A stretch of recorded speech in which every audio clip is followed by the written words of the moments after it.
I know this sounds unbelievable, but my sister called me jealous when I tried to warn her about her fiancé. She said I was trying to ruin her happiness, that I couldn't stand seeing her loved. I stayed quiet. I let her think that. But on her wedding day, the truth played on a giant screen in front of everyone. Her groom's voice, his words to me, his messages, all of it. You could have heard a pin drop. And in that moment, I didn't feel proud. I didn't even feel angry. I just felt empty. My name's Clara, and this is the story of how I lost my sister, my family, and my peace of mind, all because I told the truth. If you've ever been blamed for something you didn't do, or called jealous for seeing what others couldn't, you'll want to hear this till the end. Make sure you subscribe and hit that bell, because this one still keeps me up at night. You know how some people say your sibling is your first best friend? That was me and Grace. We weren't just sisters, we were a team. We shared clothes, secrets, midnight snacks, and a kind of unspoken loyalty that I thought could never break. Grace was the golden one, not because she tried to be, but because she just was. The kind of person who made everyone feel like sunshine. She had this laugh that filled a room, this way of talking to people that made them feel special, even when she barely knew them. And then there was me, the quieter one, the planner, the one who'd fix things when they went wrong. Growing up, if Grace forgot her homework, I'd help her finish it. If she got in trouble, I'd take the blame. That's just how it was. She was my sister, my person. Our parents always used to joke that we were two sides of the same coin. Grace was the heart. I was the head. But together, we worked. Even after college, we stayed close. We'd FaceTime every night, gossip about coworkers, rant about our parents, and dream about the future. She talked about wanting a cozy house, a dog, maybe 2 kids someday. I used to tease her that she'd marry someone who couldn't even fold laundry right. She'd laugh and say, as long as he loves me, I'll fold his laundry and his ego. That was Grace, the kind of person who could turn sarcasm into sincerity in one breath. When she met him, I was actually happy for her. She called me one night, voice trembling with that mix of nerves and excitement you only hear from someone who's falling in love. Clara, I think I met someone, she said. His name was Aaron. He worked in marketing, loved old music, and apparently made the best pancakes she'd ever had. At first, it sounded perfect, like one of those Pinterest love stories that somehow turned real. He messaged her every morning, called her every night, and sent flowers for no reason. Grace glowed in a way I hadn't seen before. I remember meeting him for the first time. We were at this little cafe downtown. Grace had insisted. She wanted me to see for myself how amazing he is. Aaron showed up 10 minutes late, carrying that easy charm some men wear like cologne. He smiled, shook my hand, said all the right things. But something about him, I don't know. It felt too practiced. Like every gesture, every compliment, had been rehearsed in front of a mirror. He laughed at everything Grace said, maybe too much. And every now and then, I caught him glancing at me in a way that didn't feel right. Not obvious. Not enough to call out. Just wrong. I brushed it off. Maybe I was being protective. Maybe I was just overthinking it. But the thing about intuition? It never whispers for no reason. Grace was head over heels. Within 6 months, they were talking about moving in together. A year later, there was a ring, simple, elegant, and exactly her style. I remember the night she told me he proposed. We were sitting on my couch, eating ice cream straight from the tub. She held out her hand like a child showing off a prize. Can you believe it? She laughed. I'm going to marry him. I smiled. I said all the things a sister's supposed to say. I'm so happy for you, he's lucky to have you, you deserve this. But deep down, something felt off. It wasn't jealousy. It wasn't envy. It was fear. Because I'd started noticing little things. The way Aaron's texts sometimes came at odd hours, short, clipped, and not the kind Grace usually showed me. The way he'd compliment her, but in this strange backhanded way. You're gorgeous, babe, even when you don't try. You're cute when you're mad, reminds me of your sister. That one stuck with me. I told myself it was harmless. A slip. A stupid joke. But when it started happening more often, little comments, lingering looks, I started to worry. I thought about telling Grace, but she was so happy, so certain. She talked about wedding colors, flowers, even how she wanted me to be her maid of honor. I couldn't ruin that. And besides, who would she believe, her fiancé, or the sister who suddenly seemed paranoid? Still, the unease grew. One night, Aaron texted me. It was late, past midnight. Just one message. You up? I stared at my screen for a full minute, trying to convince myself I was imagining things. Then another. You're always quiet at dinner. I like that. My stomach turned. I didn't reply. I didn't tell Grace. I deleted the messages and tried to forget. But something changed after that. Whenever he was around, I felt this tension, like he was daring me to react. Grace didn't notice. Or maybe she didn't want to. She'd say things like, "You and Aaron should hang out more, he really likes you." And I'd just smile and nod, pretending everything was fine. But it wasn't. I started pulling away, skipping dinners, making excuses. Grace got frustrated. She thought I was being distant. One night she snapped. "Why do you act weird around him? He's been nothing but nice to you." I didn't have the heart to tell her the truth. Because if I did, I knew what she'd think. She'd call me jealous. And she did. When I finally told her what was happening, that her fiancé had been messaging me, flirting subtly, making me uncomfortable, she laughed. Actually laughed. "Clara, come on. Aaron's not like that. Maybe you're just misunderstanding him." It hurt. Not just because she didn't believe me, but because she looked at me like I was the problem. That night, I cried for hours. Not because I'd lost my sister's trust, but because I knew she was walking into something she couldn't see. And no matter how hard I tried to protect her, she wouldn't let me. I still remember the first time I saw Aaron, and the strange, uneasy quiet that followed him into the room.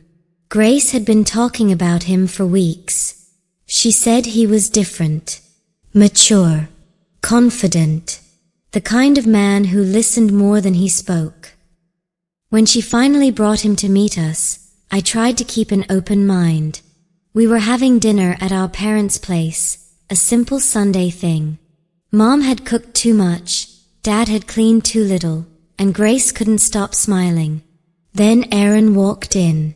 He had that type of presence that immediately filled a space. Not loud, not arrogant, just controlled. Every movement was deliberate, every smile perfectly timed. He shook my dad's hand with both of his, complimented Mom's cooking before he'd even tasted it, and called me the famous sister with a grin that felt both flattering and wrong. Everyone loved him within minutes. I wanted to love him too, for Grace's sake. During dinner, he asked about my job, my hobbies, even what kind of music I liked. It was polite, maybe too polite, like he was collecting information, not getting to know me. But Grace was radiant, laughing, stealing glances at him like he was her whole world. And maybe that's why I ignored the first red flag. Halfway through dessert, Aaron looked at Grace and said, "You know, your sister has your eyes, except hers are sharper. Dangerous, almost." Everyone laughed. Even Grace. But I didn't. Something in his tone felt charged. He caught my discomfort and smiled, as if to say, relax. I was just kidding. I brushed it off. Maybe I was reading too much into it. That night, after they left, Mom said, "He's charming, isn't he? Finally someone who treats Grace right." I smiled back, pretending to agree. But deep down, something inside me whispered no. Over the next few months, Aaron became a regular part of our lives. He'd drop by on weekends, help Dad with small chores, bring Mom coffee. He seemed like the perfect addition to our family. But there were moments, tiny quiet ones, that kept bothering me. He'd compliment me in ways that felt wrong. "You should smile more. Grace never told me how pretty her sister is. That color looks great on you. I should tell Grace to wear more of it." Always said casually. Always with that same smirk. I started avoiding him when I could. Grace didn't notice. She was too wrapped up in planning their future, talking about apartments, vacations, wedding venues. And honestly, I wanted her to be happy. I really did. So I convinced myself it was harmless. One evening, Grace invited me to dinner with them, just the three of us. She said it'd be nice bonding time. I didn't want to go, but she insisted. We met at a small Italian restaurant downtown. Grace was glowing in a pale blue dress, and Aaron, as always, looked perfectly put together. At first, it was normal. We talked, laughed, ordered wine. But when Grace excused herself to take a call, the air shifted. Aaron leaned back in his chair, studying me like he'd just switched into a different mode. He smiled, slow, deliberate. "She really looks up to you, you know," he said. "Grace. Always talking about how smart you are. How responsible. Sometimes I wonder if she wishes she were more like you." I froze. Before I could respond, Grace came back. Aaron immediately switched gears, playful, affectionate, charming again. It was like watching someone turn a mask on and off. When I got home that night, I couldn't sleep. His words replayed in my head, not just the words, but how he said them. I told myself again, maybe it's nothing. Don't ruin this for her. But the next few weeks made that impossible. Aaron started texting me, small things at first. A meme. A random "how's your day?" I ignored them politely, thinking maybe he was just being friendly. Then one night, a message that wasn't friendly at all. "You looked beautiful today." I stared at it, confused. I hadn't seen him that day. "Grace showed me a picture," he added. "You were laughing. It was cute." I didn't reply. The next day, he acted completely normal, hugging Grace, chatting with me like nothing happened. And that's what scared me the most. The ease. The control. It wasn't a drunk text or a mistake. It was deliberate. Calculated. Little things started to add up. He'd find excuses to be near me, offering to drive me home after family dinners, standing a bit too close when talking, brushing past me accidentally. And each time, there was this flicker in his eyes, like he wanted me to react. Once, during a barbecue, Grace asked him to grab something from the kitchen. I was already there, washing my hands. He came in, closed the door halfway, and said quietly, "You know, if things were different, I think you and I would get along better than Grace and I do." I didn't move, didn't speak. He smiled, like he enjoyed the silence, then left. I told myself again, don't say anything. She'll never believe you. Because the truth was, Grace had built him into this perfect man in her mind. To her, Aaron wasn't just a boyfriend. He was proof that she could be loved, that she was enough. How do you destroy that illusion without destroying the person who believes in it? But lies don't stay buried forever. One afternoon, Grace called me crying. She said she and Aaron had their first big fight, something about him being distant, secretive. I wanted to tell her, I know why. But I didn't. Not yet. Because some part of me hoped she'd see it for herself. She didn't. A few days later, they made up. And when I saw her, she said, Aaron told me he feels like you don't like him. Can you please try to be nicer? It's making things awkward. That broke me. He wasn't just manipulating her, he was rewriting the story. And I was slowly becoming the villain in it. I started documenting things after that. Texts, small incidents, messages I hadn't deleted. Not because I wanted revenge, but because I needed proof. Proof that I wasn't losing my mind. But even with that proof, I knew it wouldn't matter until she saw it with her own eyes. And deep down, I think Aaron knew that too. Because the closer the wedding got, the bolder he became. More confident. More reckless. Like he thought he'd already won. It happened on a Thursday. Funny how normal days can end up changing everything. Grace had invited me over for dinner. She said Aaron was cooking his famous stir-fry and wanted to make peace between us. Apparently, he felt I was being cold. I almost didn't go.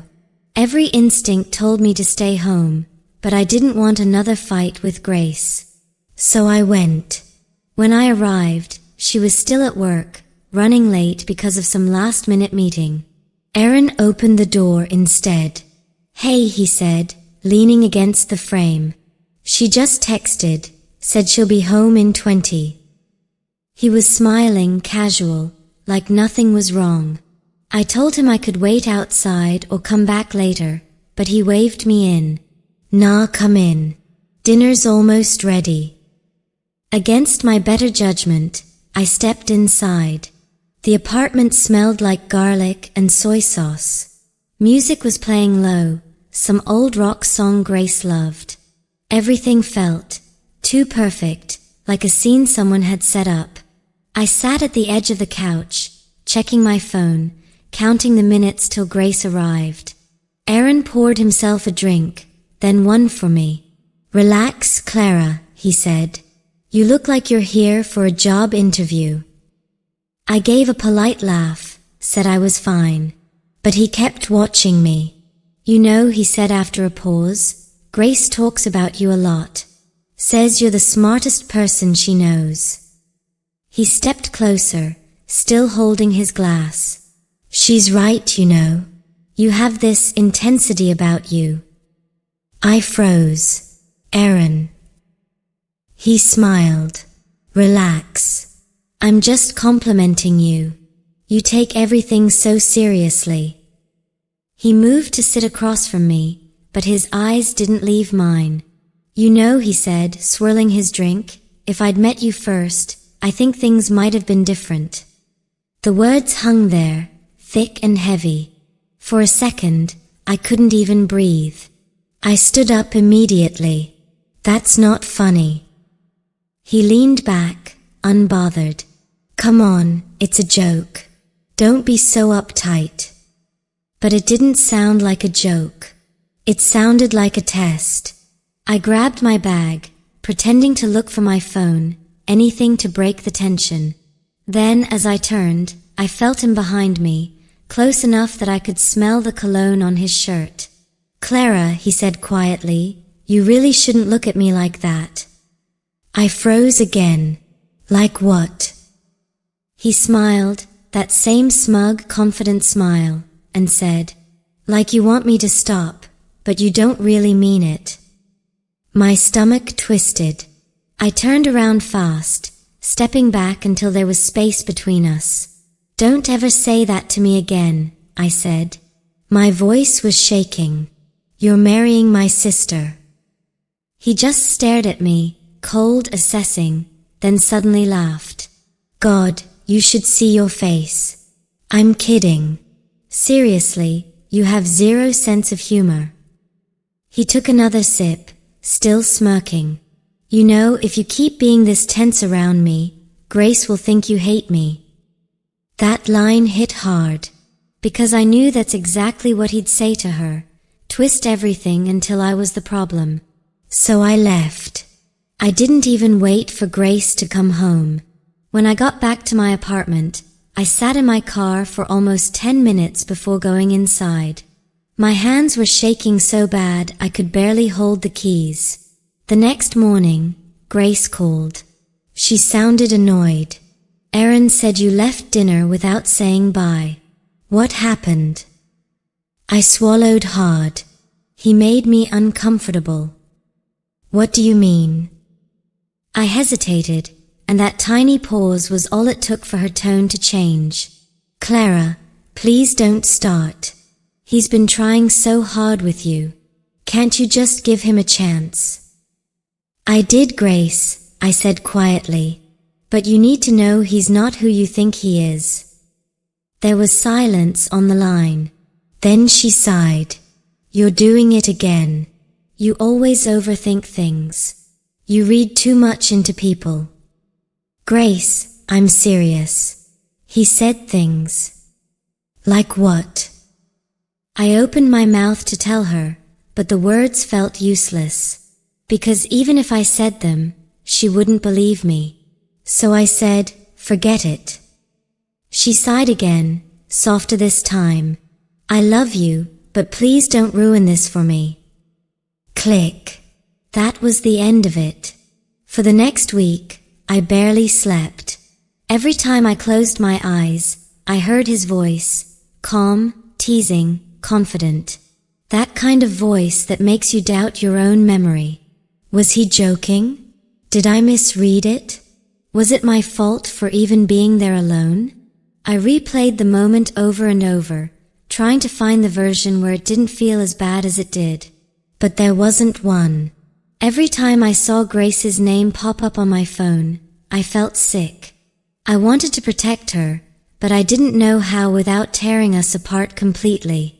Because Aaron had already started to do what men like him do best, make you question yourself.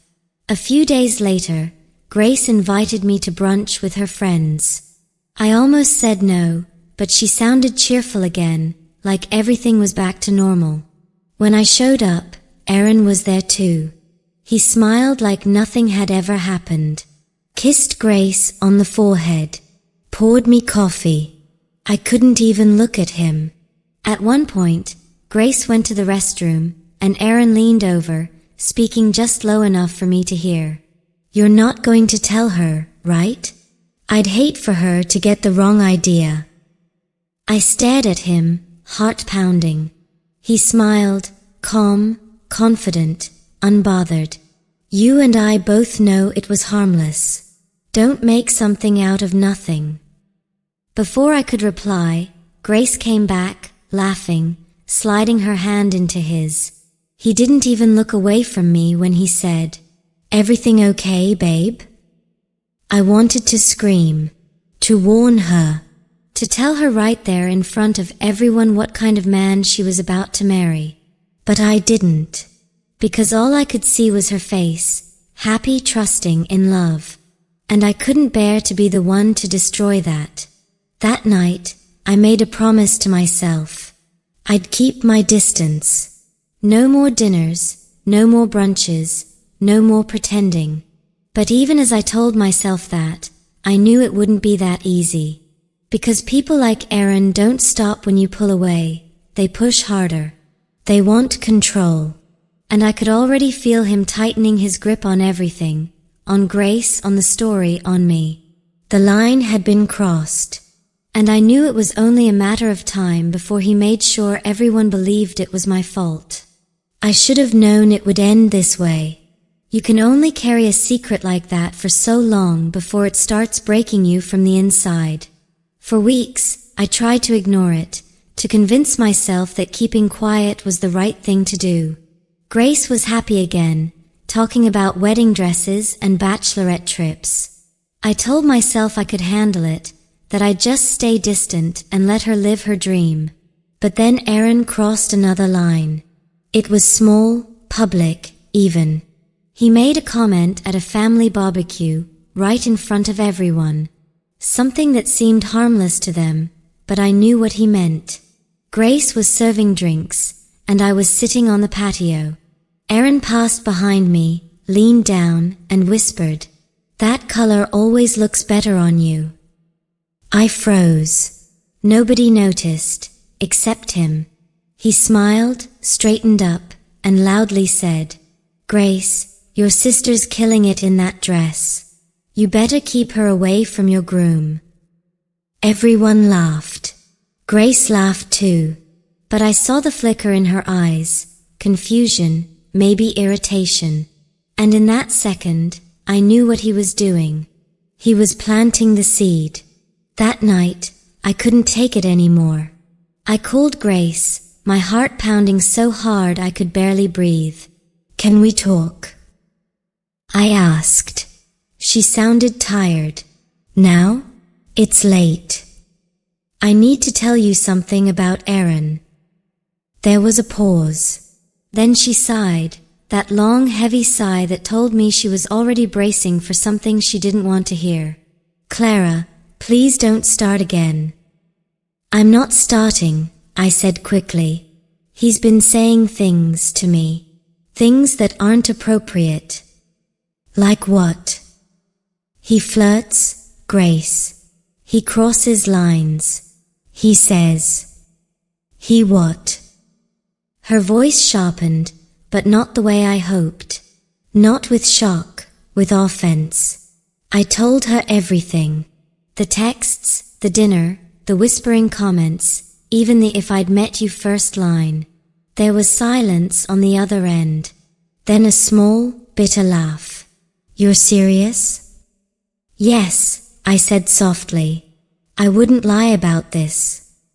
"Clara, do you even hear yourself? He's been nothing but kind to you.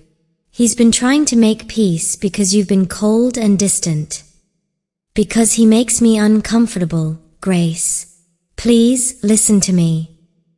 "No, you listen." Her tone cracked. "You've never liked him. From the start. You keep finding faults in everyone I date, and now you're trying to ruin the one good thing I finally have." "That's not true," I said, my voice breaking. "You're my sister. I love you. I just don't want you to get hurt." "Then stop making things up." The words hit like a slap. "Aaron told me this might happen," she continued. "He said you've been cold, distant, that you don't like how much time we spend together. He said he felt you were jealous." I couldn't even respond. I felt like the air had been punched out of me. Jealous. I whispered, "You don't see it, Clara. You always want control. You can't stand when things don't go your way."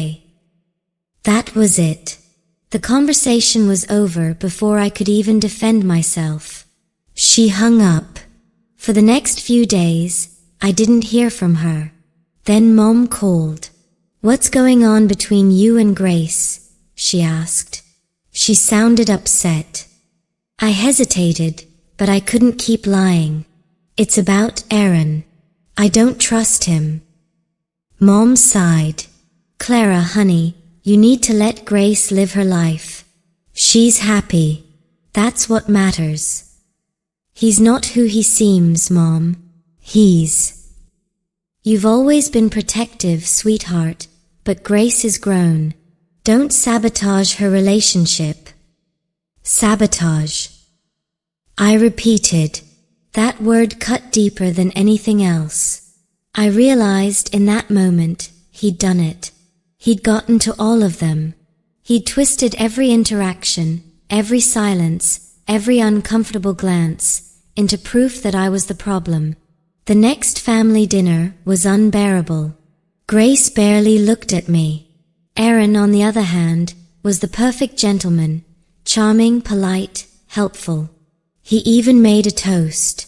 To family, he said, smiling at me. Even when we don't always see eye to eye. Everyone clapped. I wanted to scream. Later, while clearing the table, Grace brushed past me and muttered under her breath, "You need to stop." Stop what? Whatever game you're playing. He told me about the messages, how you've been making him uncomfortable. I blinked, stunned. What? That's not true. Then why would he lie? Because that's what he does, I wanted to say. Because that's what manipulators do. They flip the story before you can tell it. But looking at her, I knew she wouldn't believe me. Her mind was already made up. After that night, I stopped going to family gatherings. Every message from my parents turned into subtle guilt. Grace is upset. Erin's trying. Why can't you? You used to be so close. I wanted to explain, but every explanation sounded like an excuse. Every truth sounded like jealousy. So I stopped talking. That's the thing about being isolated. It doesn't happen all at once. It's slow, quiet. People don't cut you out. They just stop listening. And when you finally start screaming, they call it noise. Weeks passed. The wedding invitations went out. My name was printed on them, Maid of Honor, Clara Whitmore. I almost laughed at the irony. Grace texted occasionally, short, polite messages. Hope you're okay. Dress fitting next week. No warmth. No sisterhood. Just obligation. Every night, I'd stare at those messages and wonder how I'd become the villain in her story. One evening, I got a call from my dad. Grace told us you're not planning to come to the engagement dinner, he said. I wasn't invited, I replied. Of course you were. Maybe it got lost. She's worried about you. Worried, I said bitterly. Right. Clara, he said gently, sometimes people fall in love and we don't see what they see. But if you love your sister, let her be happy. Don't make this harder. I hung up before I started crying. Because how do you explain that you're not trying to ruin her happiness? You're trying to save her from it. The isolation wasn't just emotional anymore. It was physical. Grace stopped calling. Mom stopped asking. Even friends we'd grown up with started keeping their distance. Erin was everywhere, on social media, at family dinners, in every conversation. Smiling, charming, untouchable. And I was the jealous sister who couldn't handle being replaced. That's when I realized something terrifying. He hadn't just manipulated Grace. He'd rewritten the entire narrative, and I was the villain now. The worst part? I couldn't even prove it. Because every time I tried, it only made me look more obsessed. So I stayed quiet, watched from a distance, and counted the days until the wedding, the day everything would finally come undone. You know how sometimes you wish you were wrong about someone? That was me, every single day after that first night Erin texted me. I wanted it to be a misunderstanding. I wanted him to be just awkward, or friendly, or maybe even socially tone-deaf. Anything but what my gut was telling me. But deep down, I already knew. I tried to move on, to focus on my own life, my job, my friends, my small apartment that suddenly felt quieter than ever. But it was impossible. Because Erin was everywhere. Every weekend there was a dinner, a family event, a photo shared in the group chat, and he was always there. Smiling. Holding Grace. Acting like the perfect fiancé.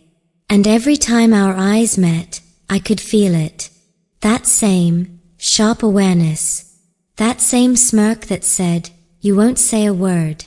It started small, subtle enough that I could have ignored it if I wanted to. A text meant for Grace that somehow ended up in my inbox. Can't stop thinking about last night, winky face. He followed it up a minute later with, "Oops, wrong person. Sorry, Clara," grinning face with sweat. I stared at it for a long time, feeling my stomach twist. Was it really an accident? Or was he testing the waters, seeing if I'd respond? I didn't reply. I deleted it, and then spent the rest of the night wondering if I'd just imagined the whole thing. But the universe has a cruel way of confirming your worst suspicions. 2 days later, Grace called me, bubbling with excitement. "We're having a little get-together this weekend, just family and a few close friends. You'll come, right?" I didn't want to, but I couldn't keep avoiding her without making it obvious. So I said yes. When I got there, everything looked picture-perfect. Fairy lights, wine glasses, laughter. Grace was glowing. Erin was charming. And I was pretending. At one point, Grace asked Erin to grab more ice from the kitchen. He nodded, and for some reason I followed, just to get napkins. When I walked in, he was standing by the counter, scrolling through his phone. He looked up, smiled, that same practiced, polished smile. "You look tense, Clara. You should relax." I didn't respond. I just grabbed the napkins. But as I turned to leave, he added, "You know, Grace is lucky. Most sisters wouldn't keep quiet." I froze. "What does that mean?" I asked. He smirked. "It means you're smart enough not to cause drama. I respect that." Then he brushed past me, his hand grazing my arm just long enough to make my skin crawl. I stood there, shaking, staring at the door long after he was gone. I couldn't eat after that. Couldn't smile. Grace noticed. Of course she did. "You okay?" she asked later that night. "Yeah," I lied. "Just tired." She nodded, unconvinced, but didn't push. And I hated him even more for that, for making me lie to my own sister. Over the next few weeks, things only got worse. He'd find excuses to talk to me when Grace wasn't around. A quick question about the wedding decorations. A favor he needed for a surprise he was planning.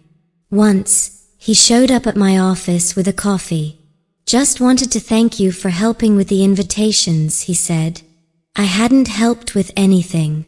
The receptionist smiled, assuming he was being sweet. I smiled too, because what else could I do? But when I reached for the cup, his fingers lingered on mine just a moment too long. It wasn't a gesture you could call out. Not without looking paranoid. And that's what made it so terrifying. He knew exactly where the line was, and how to dance just close enough without crossing it in public. I started documenting things. Tiny notes on my phone. Dates. Comments. Messages. Not because I wanted to expose him. At least, not yet. I just needed to know I wasn't losing my mind. I even showed one of my coworkers, a close friend named Natalie.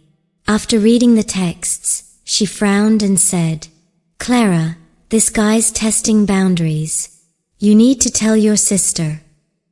"I can't," I said. "She'll think I'm jealous." Natalie hesitated. "Then what are you waiting for?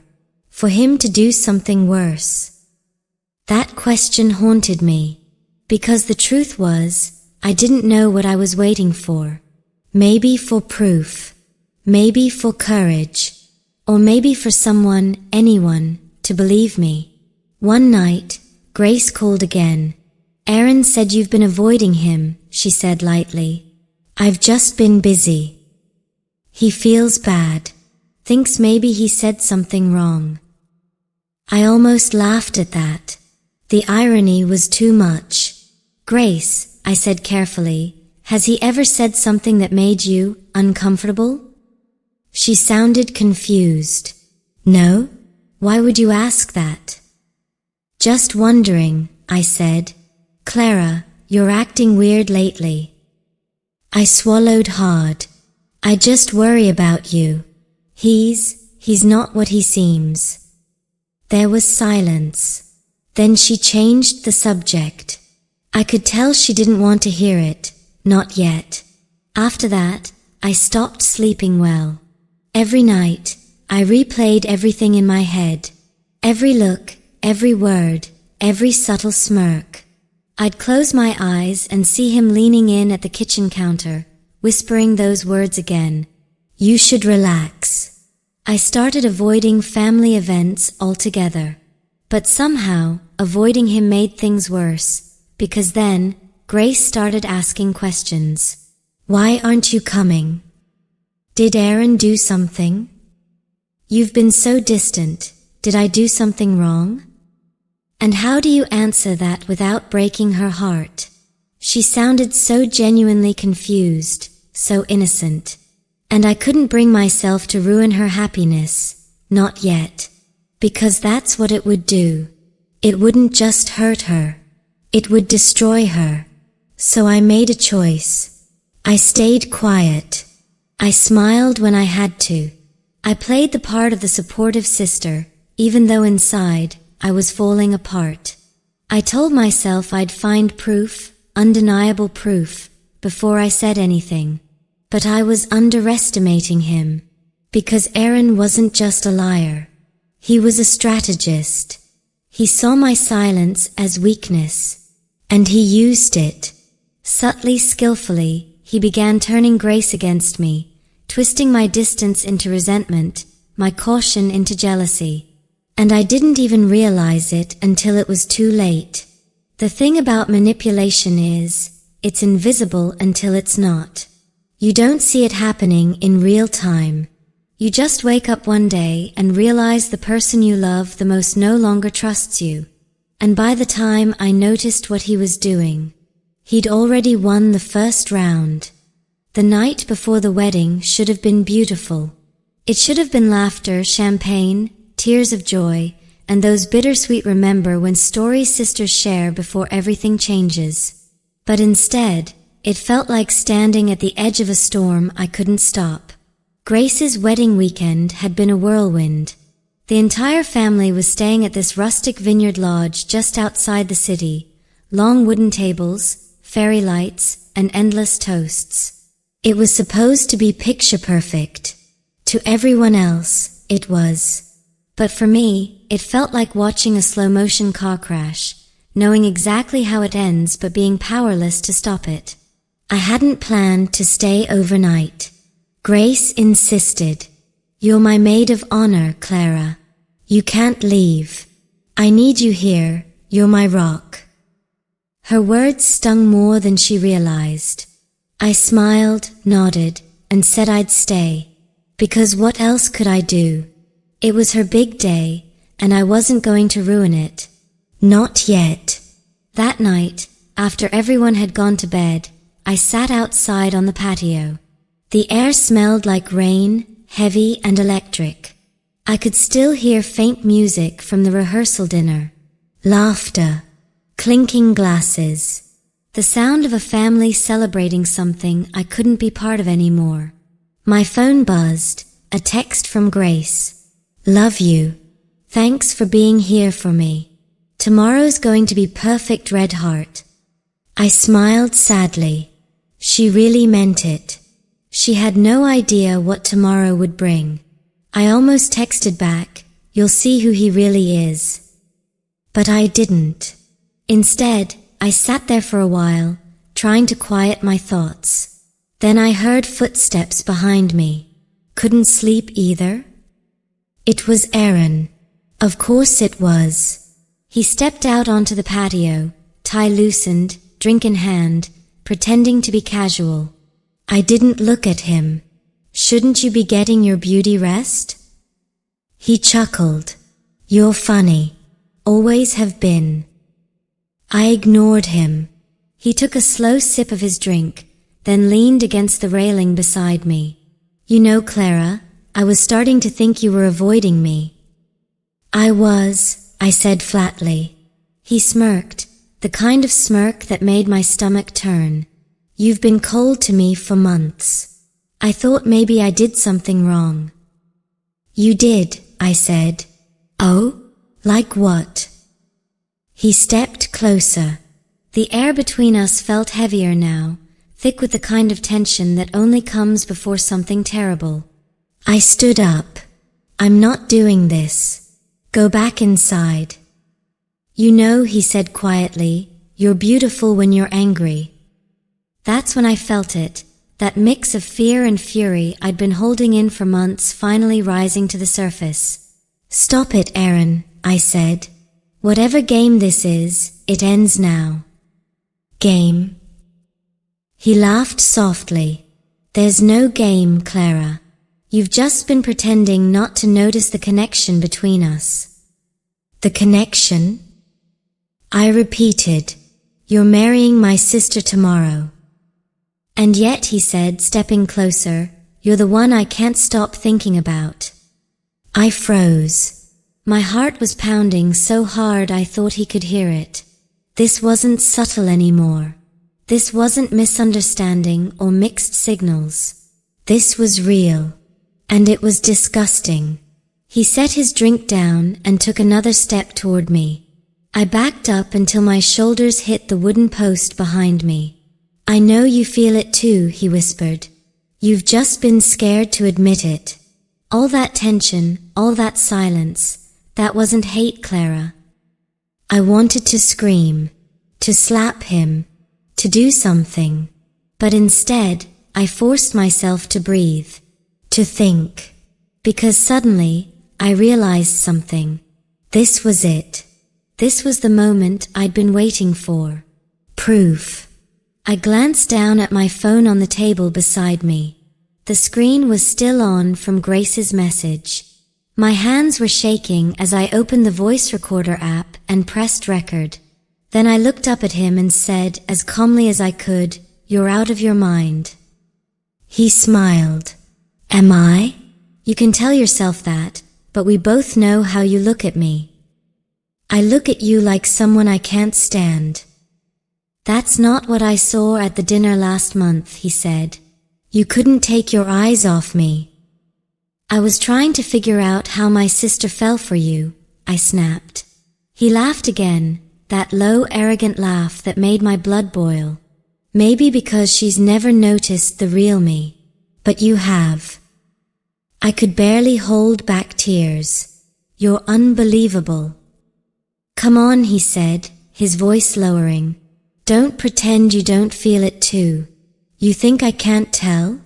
Every time we're in the same room, you go quiet, nervous, like you're fighting it. I forced myself to stay still, to let him keep talking. Every word he said was another nail in his own coffin. You should have said something earlier, he went on, but I get it. You didn't want to hurt Grace. That's what makes you different. You actually care. Not like her. She doesn't even see me anymore. But you get me.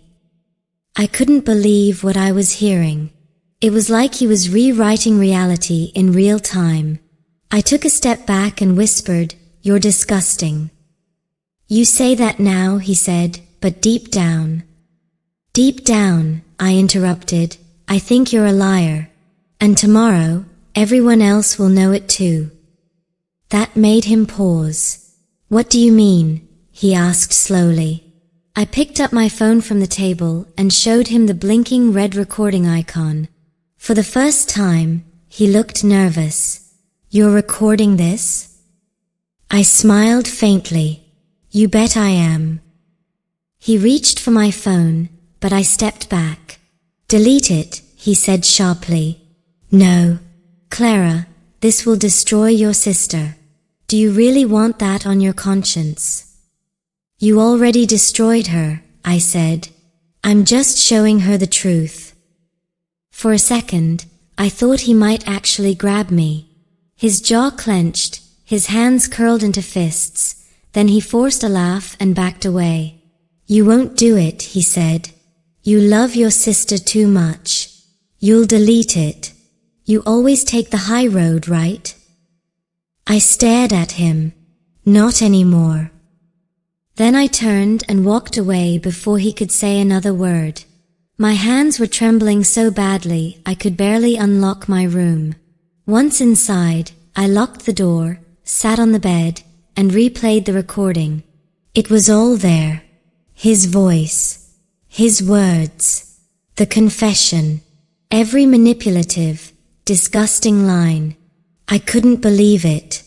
After months of gaslighting, of being called jealous, of being treated like the problem, I finally had proof.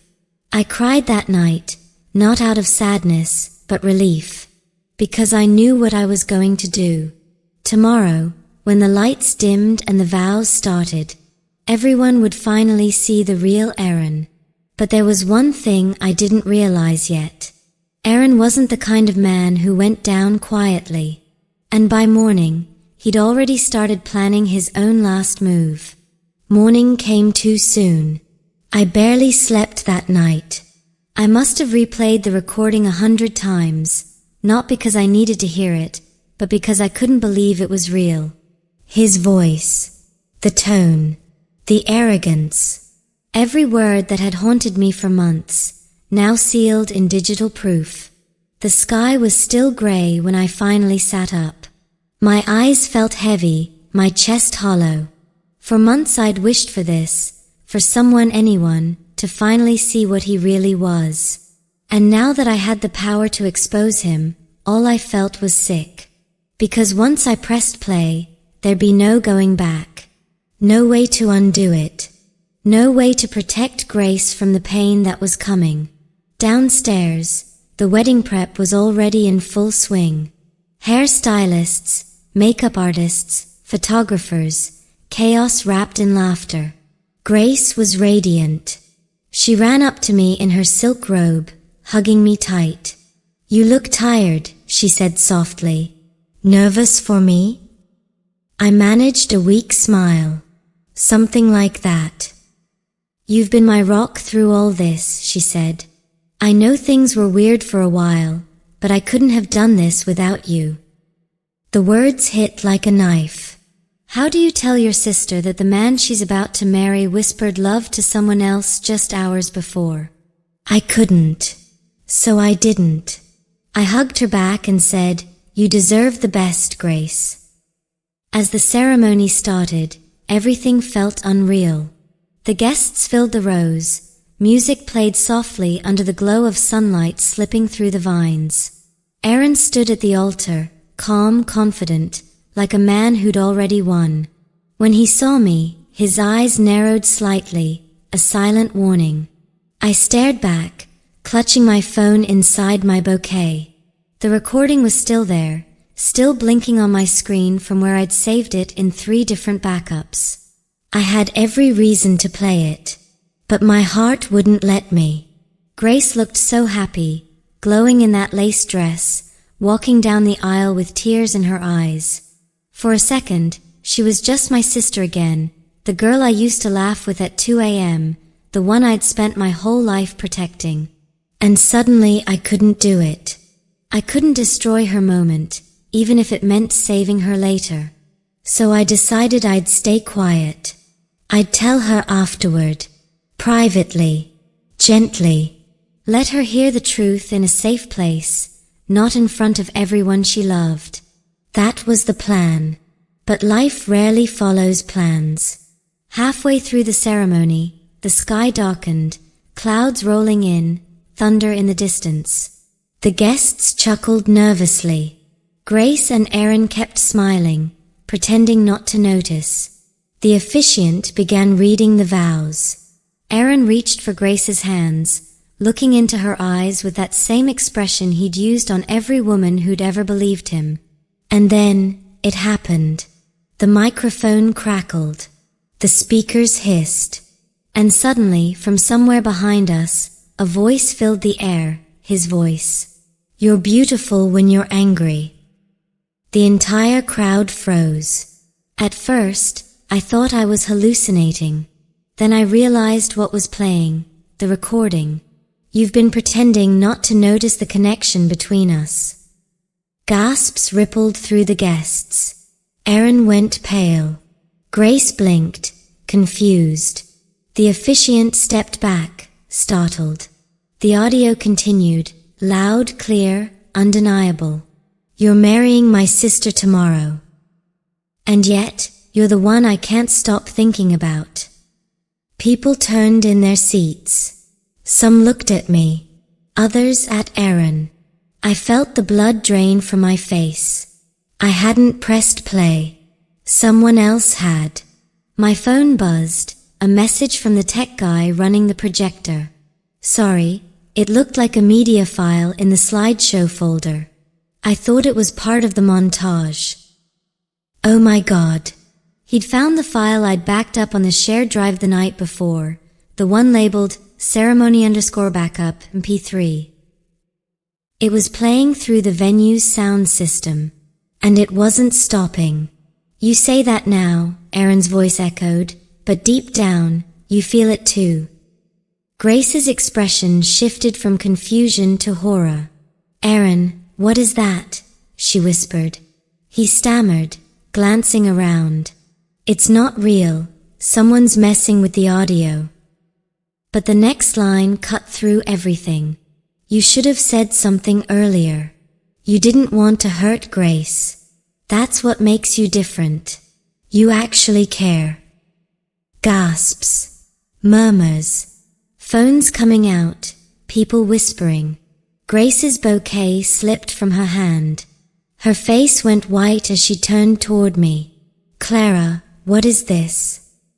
I opened my mouth, but no sound came out. Erin was already storming toward the sound booth, shouting at the staff to turn it off. But it was too late. The final words of the recording echoed like thunder. You won't do it. You love your sister too much. Not anymore. Silence. Then the microphone cut off. For a few seconds, no one moved. The only sound was the wind. Then Grace turned slowly to Erin. Tell me that wasn't you, she said. His mouth opened, but nothing came out. He tried to reach for her, but she backed away like he was poison. Tell me that wasn't your voice. He looked at me. Clara, you set this up. You twisted it. I shook my head. No, that's exactly who you are. Grace stared between us, her entire world unraveling in seconds. Tears welled in her eyes. She whispered, almost to herself, you made me think she was jealous. Then she turned and walked away, fast, her veil fluttering behind her like a torn flag. Erin tried to follow, but my father stepped in front of him. Don't you dare go near her. Guests started murmuring louder. Cameras clicked. A few people were already uploading clips to social media. Erin looked around, cornered, sweating, furious. You think this proves anything? He snapped. She wanted this. She wanted me. Before he could finish, my dad shoved him back. The security guards stepped in, and that was the last anyone saw of him that day. The ceremony was over. The fairy lights still glowed, but the magic was gone. Guests left in silence, whispering in disbelief. I stood alone under the canopy, my heart pounding, my hands trembling. I hadn't meant for it to happen like this. I hadn't wanted to humiliate her. But maybe this was the only way she'd ever believe me. Grace didn't speak to me the rest of that night. She locked herself in her bridal suite. I could hear her crying through the door. And even though part of me wanted to run, to leave her be, I stayed. Because that's what sisters do, even when it hurts.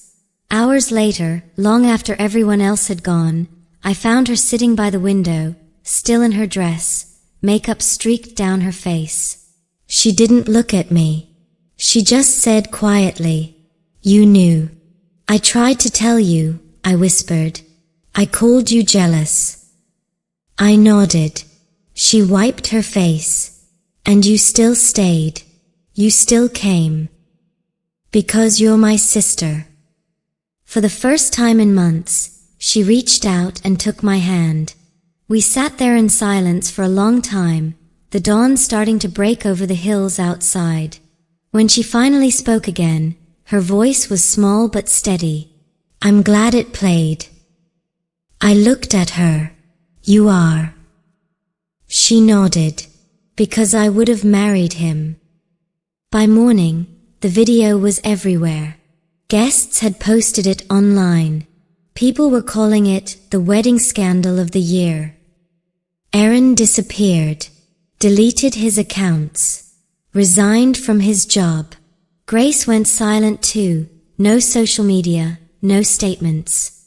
Just quiet healing. As for me, I didn't feel proud. I didn't feel like I'd won.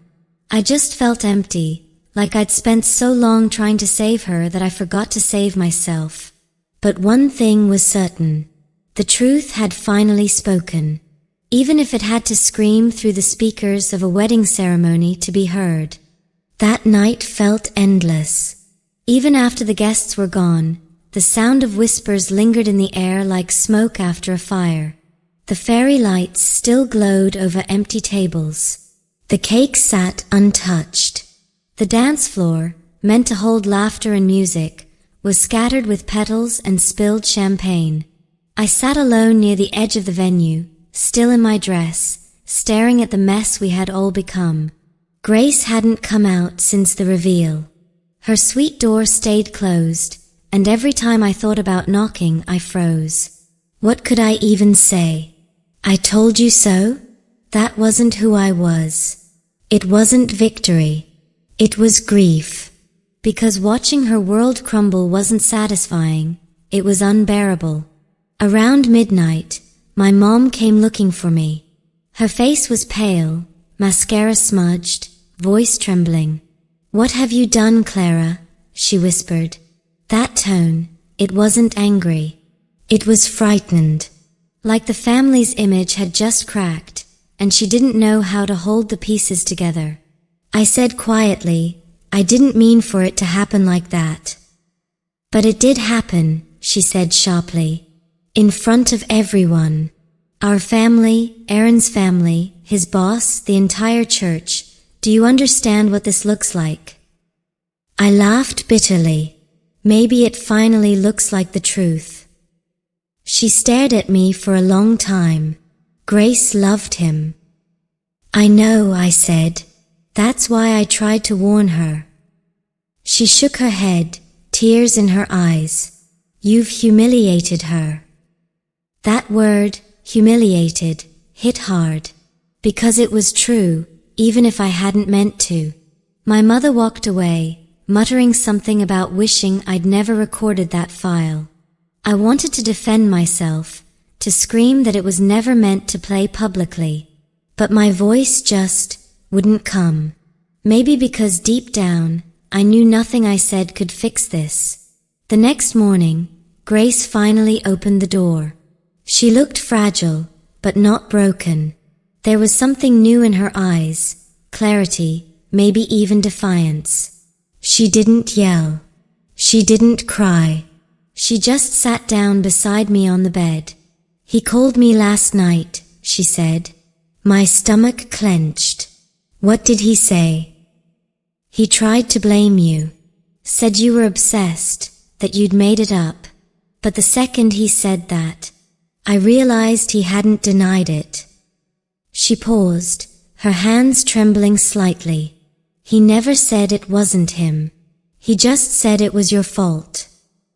That was Aaron, never accepting guilt, only shifting it. Grace took a deep breath. I told him not to contact me again. I exhaled slowly, my chest tight with a mix of relief and guilt. Good. But you should have told me earlier, she whispered. I deserved to hear it from you. I nodded. I know. I was scared you wouldn't believe me. She looked away. I wouldn't have. Not then. That hurt more than I expected, but at least it was honest. The days that followed were strange. Our house felt like a crime scene, quiet, heavy, every conversation forced. Relatives called non-stop, pretending to check in, but really wanting details. My phone blew up with messages from people I barely knew, screenshots, TikTok videos, gossip headlines. Bride exposes cheating groom at the altar. Wedding gone wrong, you won't believe the twist. Everywhere I looked, our pain was entertainment. Grace deactivated her accounts. My father stopped going to work for a few days, saying he was handling the media. My mother cried behind closed doors. And me? I just kept replaying it all in my head. The vows. The look on Grace's face when she realized. The sound of his voice echoing through the hall. It looped like punishment. A week later, Aaron's family tried to reach out, mostly his mother. She begged Grace to meet to talk it through, insisting her son had been set up. Grace didn't respond. But one afternoon, I picked up the phone instead. "Mrs. Harper, your son wasn't set up," I said calmly. "He did it. And I have the proof." She snapped, her voice sharp as glass. "You ruined his future. You destroyed our family's name." I swallowed hard. He destroyed it himself. She hung up. That was the last we ever heard from them. 2 weeks passed. The story started to fade from social media. People moved on. But we didn't. Grace spent most of her days sitting in the backyard, staring at the garden she and Aaron had once planned to expand together. Sometimes she'd talk about him in the past tense, like he'd died. And in a way, maybe he had. The version of him she thought she loved was gone. One afternoon, she said quietly, "I keep wondering how long he'd been lying. Was it from the beginning? Or did it just happen one day and he thought I'd never notice?" I didn't have an answer. So I just said, maybe it doesn't matter anymore. But I knew that wasn't true. It always matters when love turns into manipulation. My parents eventually forgave me, sort of. They stopped blaming me out loud, at least. But there was still tension in every silence. Dad finally said one evening, "You did the right thing, Clara, but the right thing doesn't always feel good." He was right. It didn't. A month later, Grace and I took a short trip out of town. It wasn't much, just a small beach cottage a few hours away. She needed space. The first night, we sat by the ocean with coffee, the waves crashing softly against the sand. "You know what hurts the most?" she said. "Not that he cheated, but that I called you jealous. I made you the villain for trying to protect me." I smiled sadly. "You wanted to believe in him. I would have done the same." She looked at me, eyes glistening. "How do you forgive someone for making you hate the truth?" I thought for a long time before answering. By remembering they were blind, not cruel. She nodded slowly, like she wanted to believe that. We sat there in silence for a while, the firelight flickering on her face. And for the first time in months, I felt something close to peace. Aaron never apologized. Not once. A friend later told us he'd moved to another city. Started fresh. New job, new people. Pretending none of this ever happened. Sometimes I'd see his name pop up in headlines or social media comments and feel a chill. But I'd remind myself, he can change his story, not the truth. The truth still lives on that recording. And in the eyes of every person who watched him lie and get caught. Now, months later, Grace is doing better. She started therapy, changed her number, and finally smiled again without forcing it. Our relationship isn't perfect, but it's real, raw, honest. There's no pretending anymore. And me? I learned that exposing a lie doesn't always bring peace. Sometimes it just leaves silence. But silence can heal too, slowly, quietly, one honest breath at a time. Sometimes when I think back to that day, the gasps, the whispers, the way the lights flickered as the truth played, I realize that maybe it wasn't an accident. Maybe life just got tired of lies. Because no matter how deep people bury the truth, it always finds a way to play through the speakers. It's strange how silence can sound louder than any scream. Months passed since the wedding, and life had started to look normal again, at least from the outside.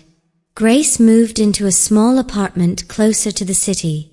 She got a new job, kept herself busy, smiled when people asked how she was. But I could tell something in her had changed.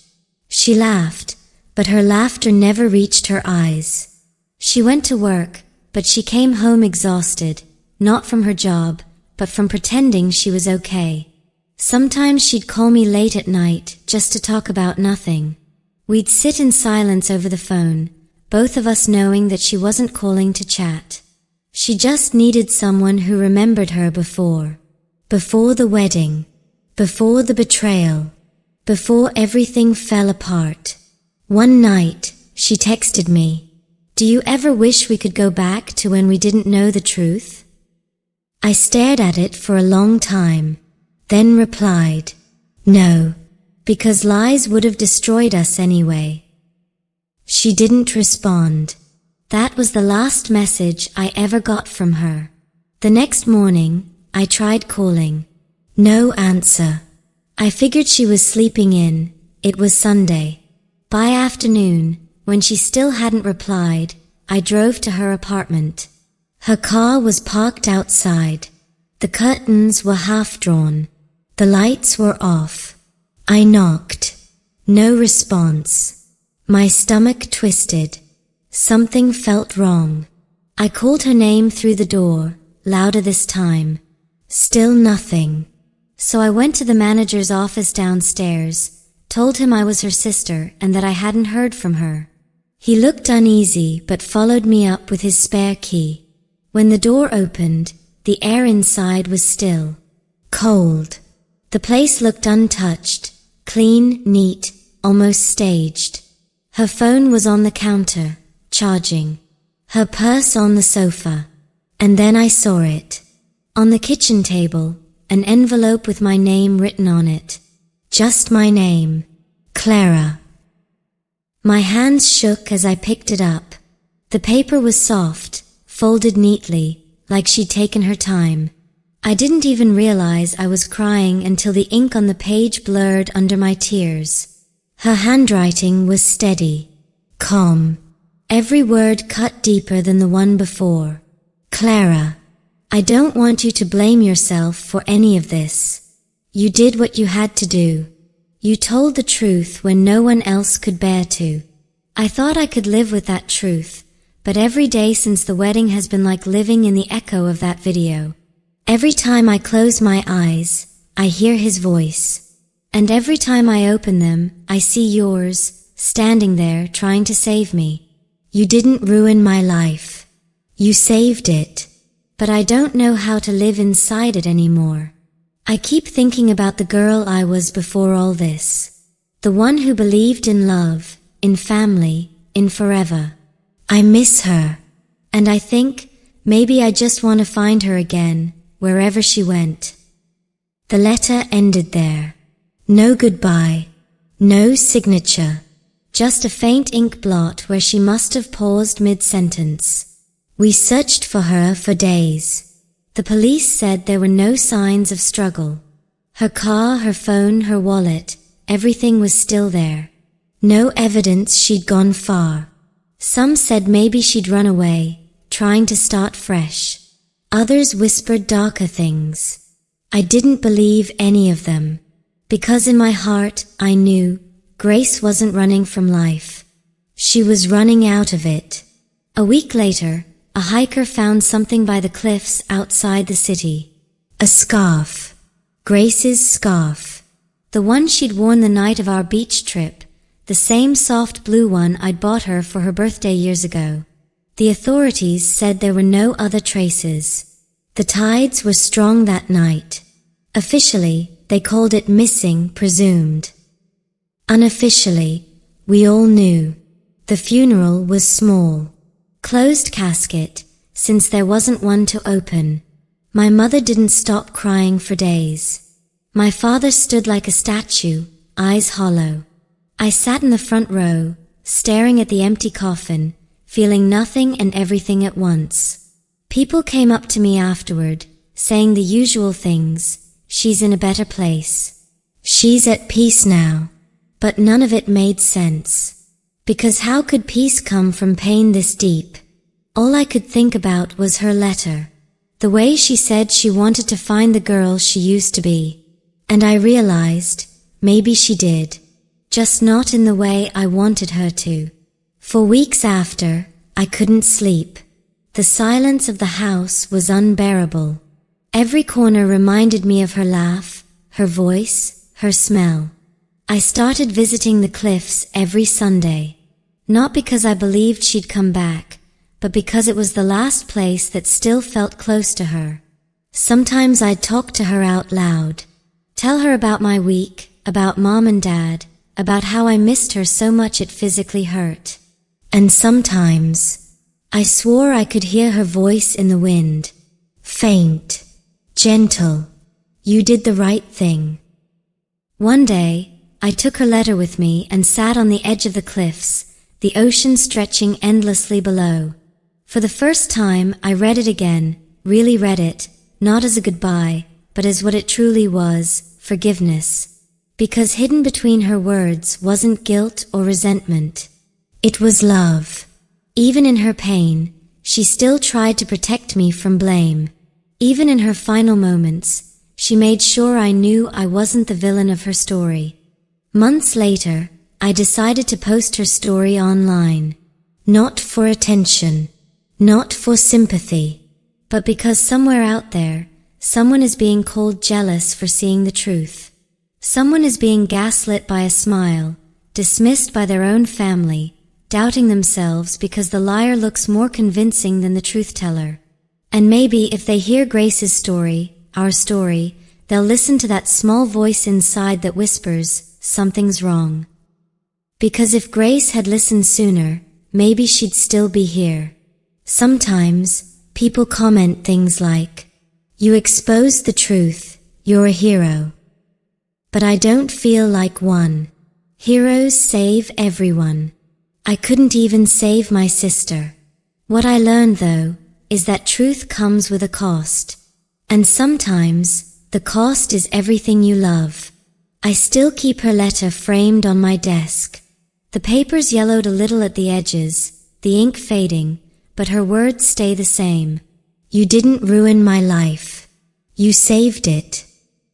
I read it every time I start to question whether telling the truth is worth it. Because even if it destroyed everything around us, at least it was real. And the truth, no matter how painful, is still better than living in a lie. If you've listened this far, don't ignore the red flags. Don't let anyone call you jealous, dramatic, or crazy for seeing what's really there. And if you've ever lost someone to their own heartbreak, know that their love doesn't disappear. It lingers quietly, in every breath you take after they're gone. This was Grace's story. And mine. And maybe in some way it's yours too. It's been over a year now. And somehow, life keeps moving, even when part of you doesn't. I still find myself waking up expecting a message from Grace. Something small, like coffee later, or you won't believe what happened at work. Then I remember. And the silence hits all over again. You think you'll get used to it, the emptiness, the missing pieces, but you don't. You just learn to live around them. I visit her grave once a week. I bring fresh flowers, the ones she used to love, soft white lilies, and I talk. Not out loud, not every time. Just in my head. Sometimes I tell her about the weather. Sometimes I tell her how angry I still am, at Aaron, at myself, at life. And sometimes I just sit there, listening to the wind. Because I've started to believe that maybe, when the wind moves through those trees, that's her way of answering. Quiet, peaceful, forgiving. I've spent a lot of time thinking about truth, what it really costs. People say truth sets you free, but what they don't tell you is that freedom and loneliness often look the same. Telling the truth doesn't always bring peace. Sometimes it brings destruction first. Sometimes it burns everything you love to the ground, and all you can do is stand there, watching the smoke, praying something new will grow from the ashes. But if I could go back, I'd still tell her. I'd still try to warn her. Because silence protects lies. And love, real love, can't live in silence. If there's one thing I've learned, it's this. You can't save people from the truth. You can only hand it to them gently, and hope they choose to see it. And if they don't, that's not your failure. It's just their journey. Grace taught me that. Even in her pain, she never blamed me. She understood that I wasn't trying to destroy her life, I was trying to save it. I just wish saving her hadn't meant losing her too. I think about her every day. About how brave she was to love so deeply, even after being broken. About how she found her peace, in a way I'll probably never understand. And maybe that's okay. Maybe some stories aren't meant to have happy endings, just honest ones. Because honesty, even when it hurts, is the only thing that lasts. So if you're listening right now, if someone's making you doubt your own eyes, your own heart, trust yourself. Don't let anyone convince you that your truth is jealousy, or your instincts are paranoia. You see what you see. And sometimes, seeing clearly is the bravest thing you can do. This was my story. Grace's story. A story about love, betrayal, and the price of truth. Thank you for listening. And if you made it this far, take a moment tonight to call the person you love. Tell them you're grateful they're still here. Because sometimes, that's all it takes to keep someone from disappearing into the silence.